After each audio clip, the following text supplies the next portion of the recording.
Technology scholars will probably define 2013 as the year of the great console wars, or the unleashing of Google Glass. But for me, I think of 2013 as the battle of the smartphone cameras. Now, the phone wars used to be waged in number of processors or screen size, but lately it's all been about megapixels and designer lenses.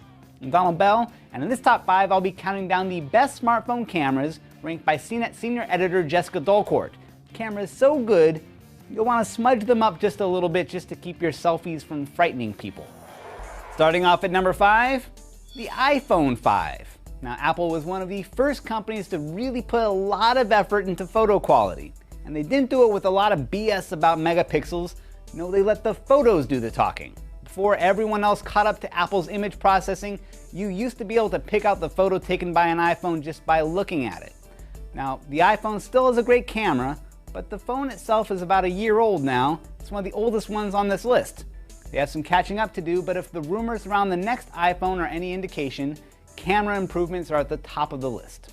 At number 4, the HTC One, one of my personal favorite phones of the year, and definitely a phone that puts its camera features up front. You want megapixels? How about ultra pixels? How about an image processor that drinks up light like David Hasselhoff drinks cheeseburgers? Plus, there are a bunch of extra shooting modes. You can stitch together action shots, shoot in a paparazzi burst mode, and even shoot video and photos simultaneously. Great phone, great camera, and one of the only reasons anyone is still really talking about HTC. Next up at number 3, the Samsung Galaxy S4. Now, if we were just talking about the best overall smartphones, the list would end here. This is one of our favorite phones of the moment. It's an editor's choice, and it's an unqualified recommendation to anyone who just wants a great phone. But it also happens to have a beautiful 13 megapixel camera on board, along with a suite of photo features and modes that rival the HTC One. And let's not forget about that screen. One reason people like shooting on smartphones so much is because these big screens make it so easy to show off pictures. The 5-inch HD AMOLED screen on the S4 can add pop to even the most boring brunch photo. So how do you improve on that? Well, at number 2, the Nokia Lumia 1020. Now here's a phone that is truly reaching out to stab the point-and-shoot camera in the back. This is a beautiful freak of a phone with a giant sensor capable of shooting up to 41 megapixels. Now this isn't just another meaningless battle of pixels. Nokia is smart. They take those extra pixels and use that information to intelligently process it down to a more manageable 5 megapixel image that will knock your socks off. And did I mention that it's a Windows phone?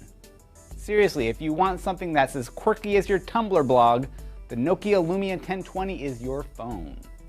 But our number 1 smartphone camera goes to the newest kid on the block, the Samsung Galaxy S4 Zoom.